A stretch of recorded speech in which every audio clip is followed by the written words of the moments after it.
Penemuan Neptunus ini bisa dibilang beda sama planet lain.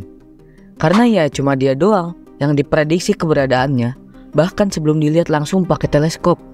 Ini semua tuh gara-gara permasalahan orbit planet Uranus yang sedikit melenceng dari jalur orbitnya. Jadi gini, hukum Kepler 1 yang berkata, semua planet bergerak pada lintasan elips mengitari matahari dengan matahari berada di salah satu fokus elips. Yang artinya setiap planet itu memiliki lintasan elips sempurna, bukan lingkaran. Tapi menurut hukum Newton, orbit dari planet-planet itu nggak elips sempurna. Karena sebuah planet itu nggak ditarik sama gravitasi matahari aja, tapi sama anggota planet lainnya. Walaupun ya efeknya kecil gitu. Ya walaupun kecil tapi tetap ada dampaknya pastinya. Lalu astronom itu ngelakuin perhitungan ke planet raksasa yang diketahui pas itu, yaitu Jupiter, Saturnus, sama Uranus, tentang seberapa sedikit berbeda orbit mereka dari elips sempurna akibat tarikan gravitasi planet lainnya. Hasilnya, si Jupiter sama Saturnus ini berlagak kayak yang diperhitungkan. Tapi ya Uranus malah ngelawak gitu ya kan. Planet ini gerak dengan jalur yang gak sesuai sama hukum gravitasi Newton.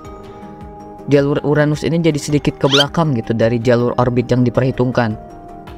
Daripada ngatain kalau hukum Newton itu salah, John Couch Adams di Inggris dan Urbain Le Verrier di Prancis secara terpisah ngide kalau pergerakan aneh Uranus itu disebabkan sama planet yang belum ditemukan. Dengan pakai hukum Titius-Bode dan persamaan matematika, Adams dan Le Verrier bisa ngeprediksi lokasi dari planet yang belum ditemukan itu.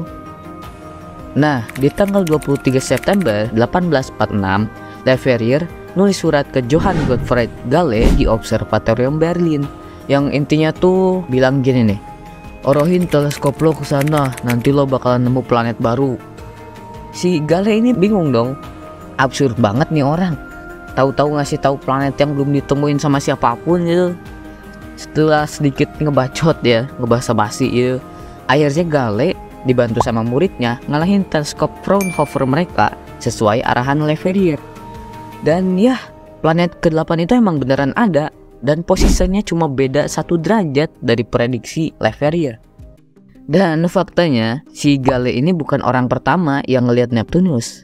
Karena ada beberapa ilmuwan yang lebih dulu ngelihat Neptunus.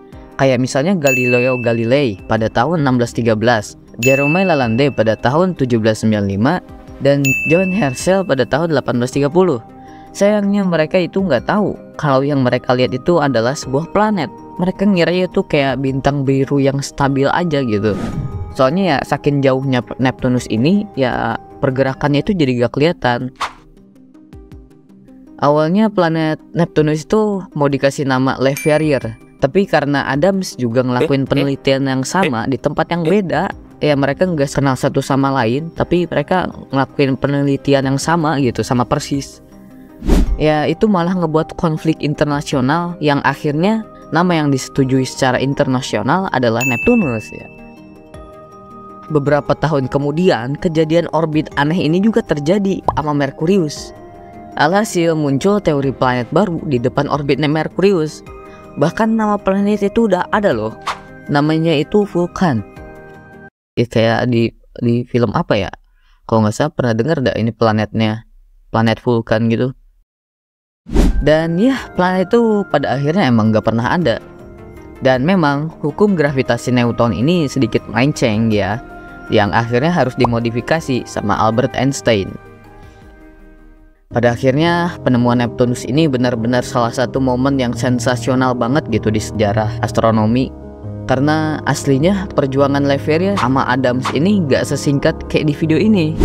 Banyak halangan, ejekan, juga gugatan malah dari astronom lain sampai akhirnya berhasil.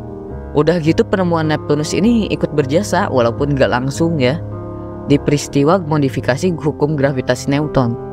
Tapi ada yang sadar gak kalau misalnya foto yang gue pakai di video ini gak sama yang biasa kalian lihat di internet? Ya gak? Yang biasa kalian lihat kan warnanya lebih tua gitu kan. Nah kalau misalnya kalian mau tahu tentang itu, gue saranin tonton video ini.